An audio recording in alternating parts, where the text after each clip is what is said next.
So you just watched a documentary, which I think is really a great, nuanced documentary going over not just Andrew Jackson, but the politics that were taking place in what we'd call Jacksonian America.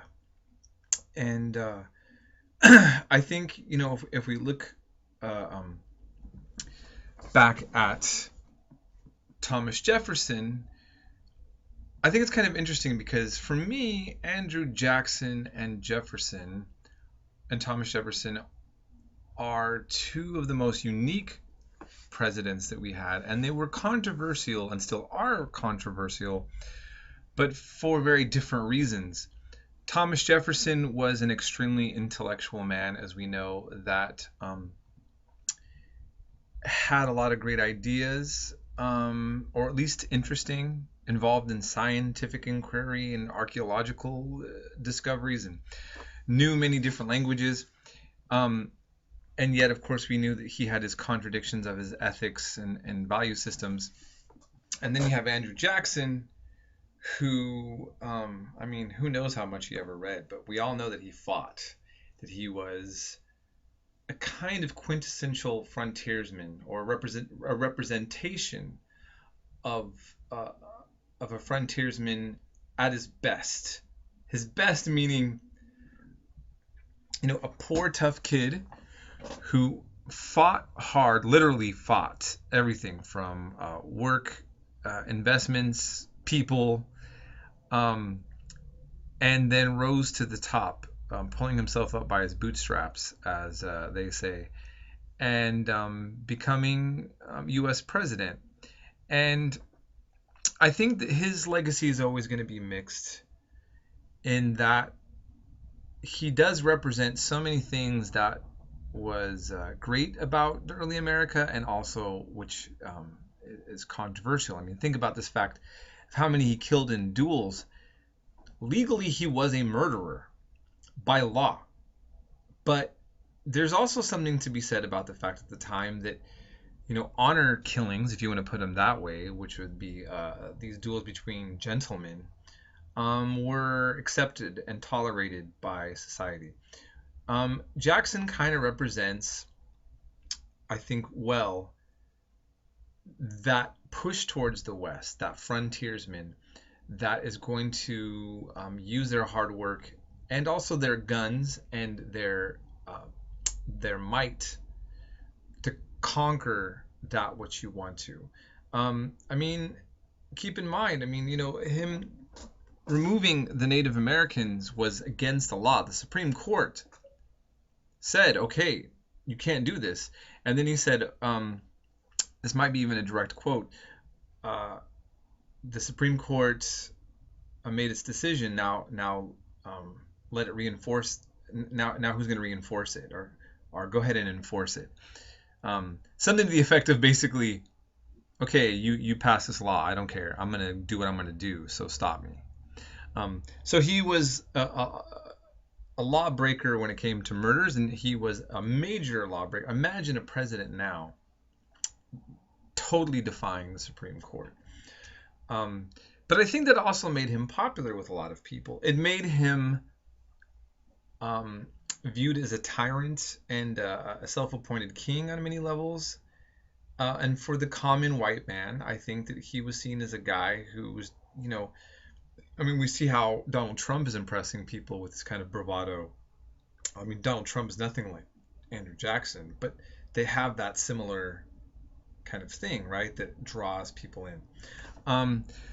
So, the textbook covers quite a bit with the documentary, some of the aspects of Jackson's presidency and his attack on the banks and other things. There was almost a civil war that took place then with the nullification crisis. And yet, he talked about preserving the Union. And as we've seen through these various lectures, the preservation of Union was always a bit tricky. Civil war, in a sense, or secession of states, it's kind of looming in the background at many times. And you know, we're finally going to see it actually take place on a grand scale when we get to the Civil War itself. And keep in mind that there's going to be players at this time, such as John C. Calhoun, who are going to become ardent defenders of the institution of slavery, and we'll end up having an opportunity to read his thoughts on that, on his statements on the Senate floor. In any case, Jackson leaves the presidency with this mixed legacy behind. And he was seen as somebody who was taking on too much power. Here's a political cartoon showing him stepping on the Constitution, which, as we saw, he did. And basically, and at the bottom caption says King Andrew I. So a political party, the Whigs, named themselves after a party in England that traditionally worked to limit the power of the king. It is literally a political party set up in direct response to Andrew Jackson. So think about that. That's interesting, right? Okay. So we no longer have the Whigs, but this was a political party literally set up in a response to Andrew Jackson. And some of these main figures were here. We have Henry Clay, John C. Calhoun, and Daniel Webster here at the bottom right. Okay, and we in the documentary saw what Andrew Jackson had to say about Clay and John C. Calhoun. Not fans. Okay, so Andrew Jackson retires from public life after election, and Van Buren is elected during a nationwide boom, and he's able to do many canals and railroads, and there's a lot of money floating around and credit to get from the banks. He's probably one of our most profound presidents in terms of sideburns, right? Okay. Now, the textbook talks, though, about the Panic of 1837 and what some label America's first Great Depression. So let's just watch this little clip on that right now.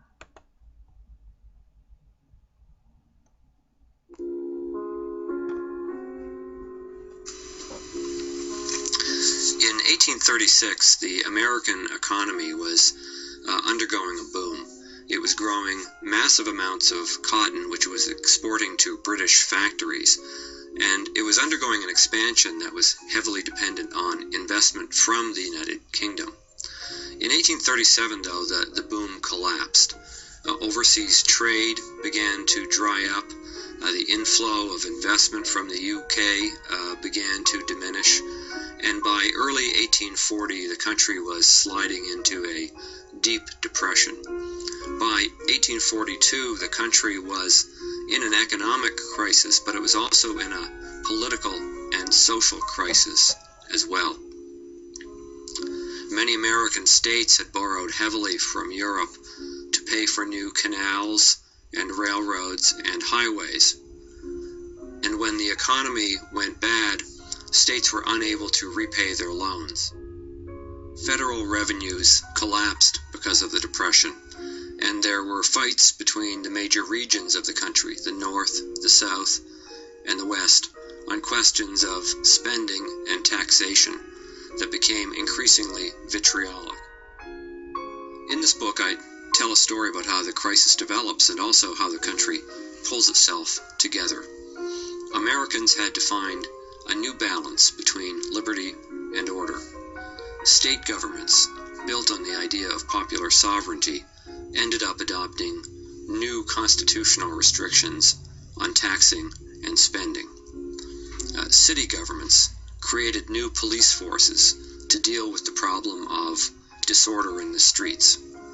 And in Washington, politicians had to find a way of maintaining the peace between regions of the country and also between the United States and the United Kingdom. This is a neglected period of American history, but an important one because it's left us with a substantial political and institutional legacy. And it's also a story that has a lot of parallels with our economic and political predicament today.